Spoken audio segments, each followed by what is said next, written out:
What prompted you into the world of journalism? I think when it comes to print journalism, it all starts with the love for writing.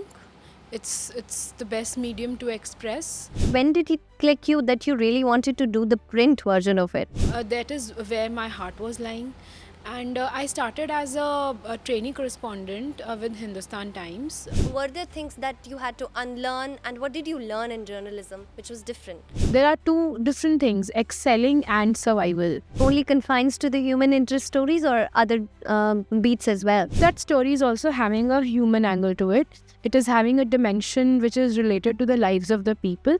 Then you really can't write well till you don't have that empathy. So that moment of appreciation is what keeps you going. It certainly keeps you going because when it comes to money, there's not a lot of money in this field.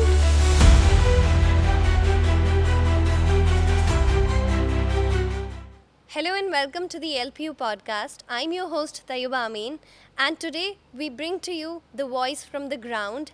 We have a very special guest with us who has been working as a journalist and whose pen does not only write, it also brings the soul from a region. We have the principal correspondent from Indian Express, Divya Goyal.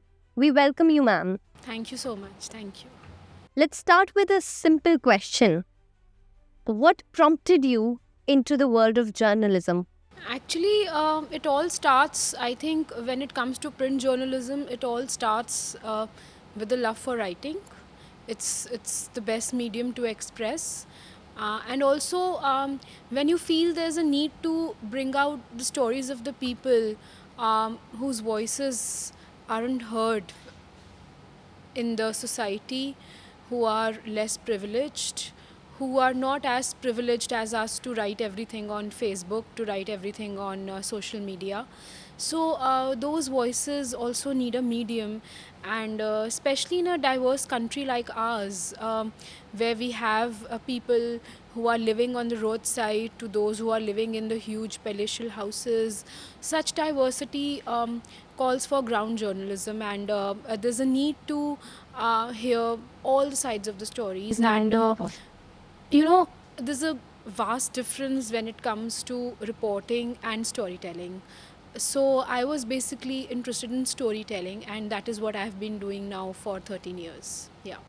So how did you start? Where did you start from? And when did it click you that you really wanted to do the print version of it? As I said that writing is what brought me to this profession, and I started as a print journalist, and that is what I'm doing now also, because that is where my heart was lying. And I started as a trainee correspondent with Hindustan Times, but then after some months, I switched to the Indian Express, the paper which is known for investigative journalism. And right now, it has been 13 years that I'm working with the Express. But yes, one thing that the students who are coming into this field, they must know that I started content writing for a website right when I was into studies, when I was studying as a journalism student in LPU itself. Since then, I had started writing for a content writing company. So I was earning while I was working. So my parents, they were very supportive. So maybe that is why, especially my father, who is now no more, but he was the force behind me to pursue journalism. There were some people who said that this is not the right profession for the women, but then he was my pillar of strength, and now he's no more, but I know that it is only his support which has brought me till here. Yeah, you've only been consistent so far. Also, you talked about content writing. So, when you switched to journalism from simple content writing, what did you find? What difference was there? And were there things that you had to unlearn? And what did you learn in journalism which was different?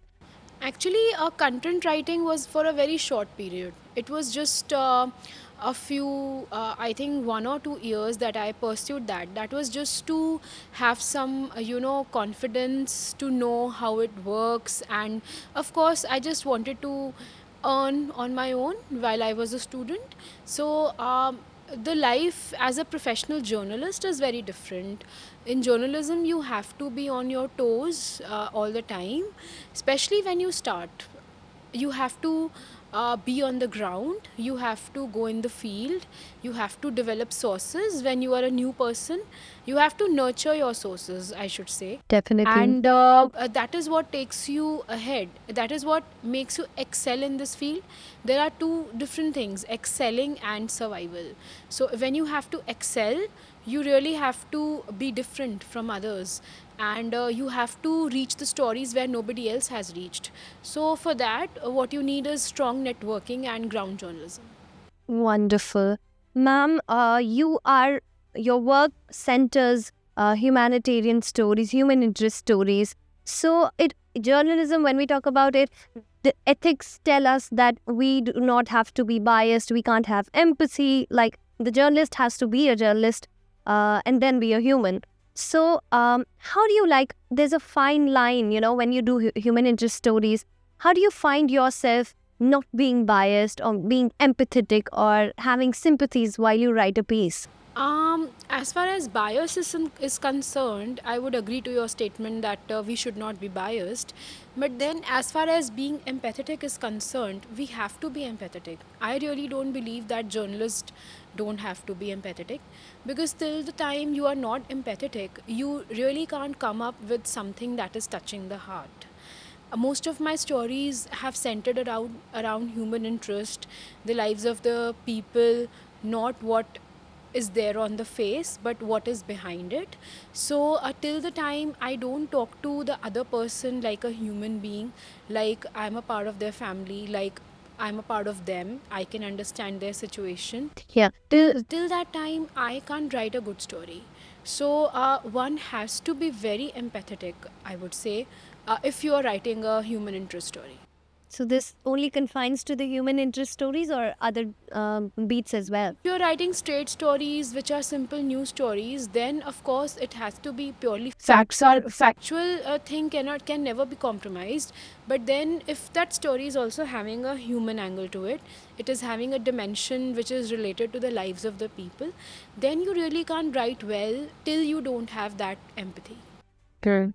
So, ma'am, having been in the field for a longer period, do you see a difference in people not choosing print and switching to other, digital platforms, or maybe, video content creation, or, anchoring, podcasting?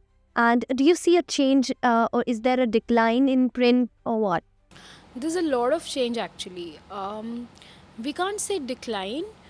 People who are interested in print and investigative journalism will always be interested in that. Uh, that credibility and that force and that craze for print can never vanish. It will continue to stay forever.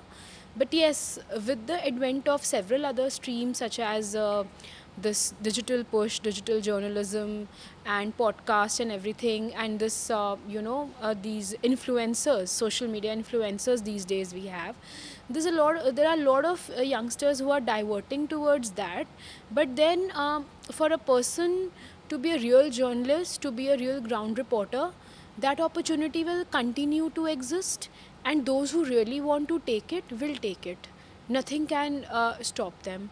Those who know the value of print and ground journalism, those who know what it means when your name appears in a paper on a story that has 2-3 weeks of hard work gone into it, and what is that feeling when just one person texts you saying that I have not read a story like that, or this is the story that touched me.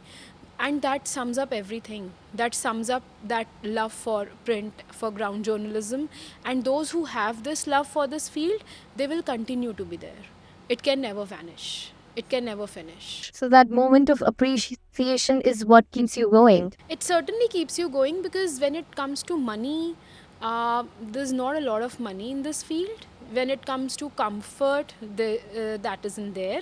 When it comes to huge packages like other corporate people enjoy, and engineers and other professions, they can boast of that huge packages and those luxury vehicles and the huge houses they get just in the few years of their work. And whereas in journalism you keep working for years and years, and the only recognition that you get is that byline, is that piece of paper which you preserve for years hidden in a file. So when that comes, that really gives you a feeling of, okay, you Have achieved something. For instance, I remember I wrote a story on Amrita Pritam, the legendary Yeah.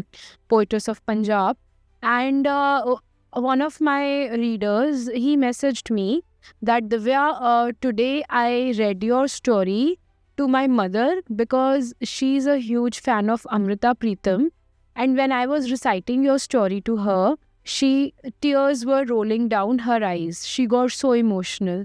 And that was the day when I realized that my work is not just mine. It belongs to those who read it, those who grasp it, and those who memorize it for years. So that is when I realized that journalism is not a self-centric and selfish job. It is something that goes beyond you. It goes to the people. It is for the people, and it stays with the people. It stays in their memories. If you will write a good story, if you will do shallow journalism, that will only survive, but it will not be remembered. And that is wonderfully put. I mean, I think I'll remember that. Also, ma'am, we have seen you doing stories on minorities. You have done marginalized stories. You have done from being somebody who reports for Afghanistan from a faraway land, and then stories on partition. How does it feel to do a story away from the region where access must be limited, or where you don't have the access to go and feel it on your own, but you have to like do a lot of research? What all goes into that? A lot of work goes into that, a lot of patience goes into that, because there are so many restrictions and so many challenges that you face when you talk to the people who are not from your country. For instance, once I was doing a story on these women from Afghanistan who were chosen as the members of a team who had to negotiate with the Taliban, and they were just three of them, three women from Afghanistan, and I was assigned to interview them. So they were speaking their native Pashto language, and I had no idea what that language is. So, but to give up was not an option, and it was neither I wanted to. I have never been that sort of journalist to give up on anything. So I arranged for a person who knew Pashto as well as English, and that person translated the entire conversation for me. And then I wrote my story, and I was awake for 3-4 nights to do all this. So,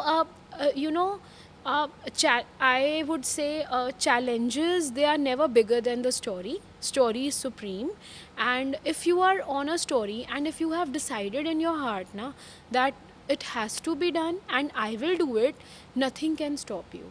Either it's language, either it's the resources, either it's the whatever challenges you think you have, either it's the access. You will find one or the other way, but you will reach the story if you have that willpower in your heart. This is the simple rule for a journalist, and the moment you think that the challenges are bigger than the story, then you are not a journalist. A journalist has to keep story at the highest level. All right. Thank you so much for speaking with us, ma'am. It has been an honor to speak with you. Same here. Thank you so much. That was Divya Goyal, who gives voice to the voiceless, and I am your host, Taiba Amin, signing off.